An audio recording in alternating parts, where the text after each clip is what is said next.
Today we are talking about the trade-off every aspiring business has to deal with at some point, and that is, do you run the business versus grow the business? Let's get started.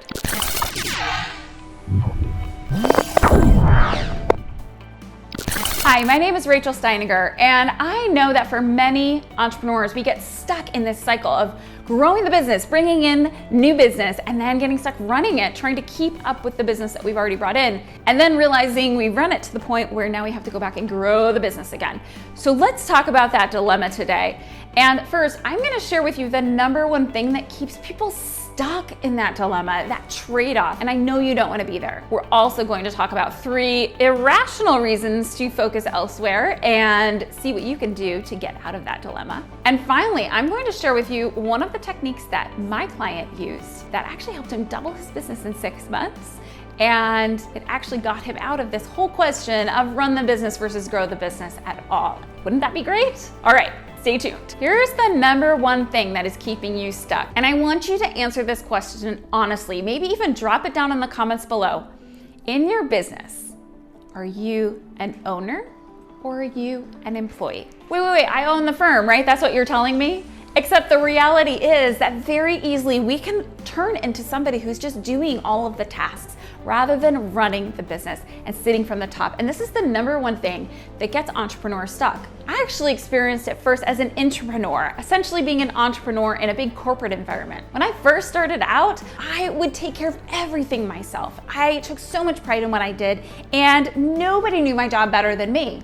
But then things started to get busy and I couldn't handle all of the workload at once. So I started to delegate. Well, my delegation looked a little sloppy. It was kind of like throwing spaghetti at the wall and hoping that it stuck. But eventually I learned that in order to be really effective, to do these entrepreneurial things that I wanted to do, go after all these great ideas, new projects, things that were benefiting the business, but were also really personally fulfilling, only came when I actually learned how to effectively get myself out of running the day-to-day and being in charge of growing the business, working on it versus in it. So if you want out of this dilemma, the thing you need are other people. You have to have a team. Now, I respect you if you are a determined solopreneur or very happy just being a freelancer. But when you want to actually grow and start creating freedom in your life to go after the passion projects, to take a vacation, you actually need to have a team.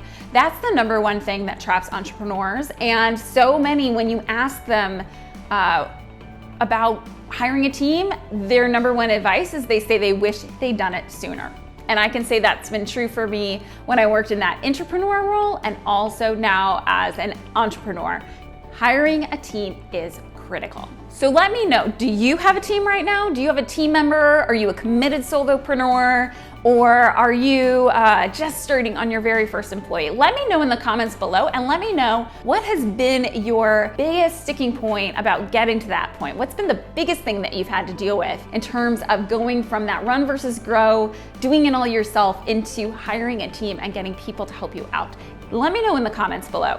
Now let's talk a little bit about those irrational things that we can be thinking about. And we're actually gonna play a little game, and I'd love to hear your comments below, which one you think is the lie for your business. So you know the game, 2 truths and a lie?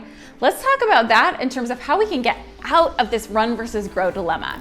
Number 1, tell me if this is true. It is all on you.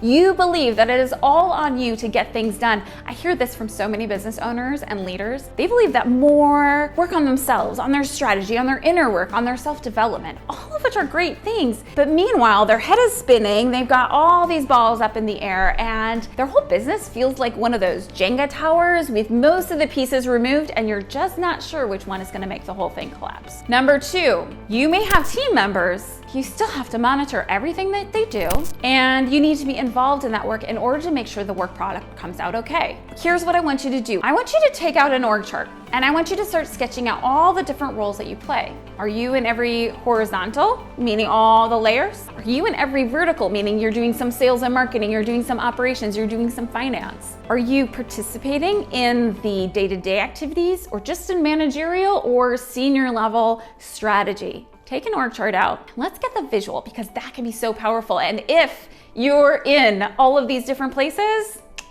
It's a truth. Let's put it down below. Number 3, you just need more sales. You're waiting to get that team after you get that next new client, after that budget eases up a little bit. You're waiting for something in the future, some external thing to happen before you can make that commitment to a team member or new clients. So you wait and you're running the business and you're waiting for the growth to happen so you can actually go grow again, if that makes sense. Now here's the thing, I said this was 2 truths and a lie, but the reality is it might be all 3 things that are going on in your business. Now if you'd like help assessing all of this, go ahead and click the subscribe button because we come to you with videos each week to help you grow your business while you get more time back to do the visionary things, to work on your business, maybe even take a vacation.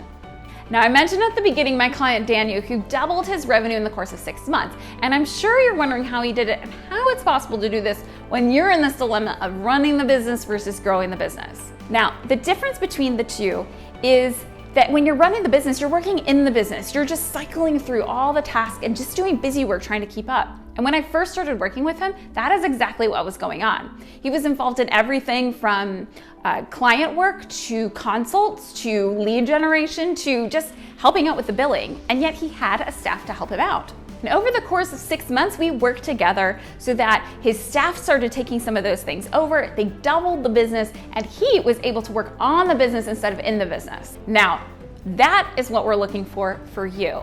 If you'd like to hear more of this in Daniel's own words, please go ahead and check that case study out below because he talks about exactly what that transformation was to him and how he actually went about doing that. So go ahead and check that out below.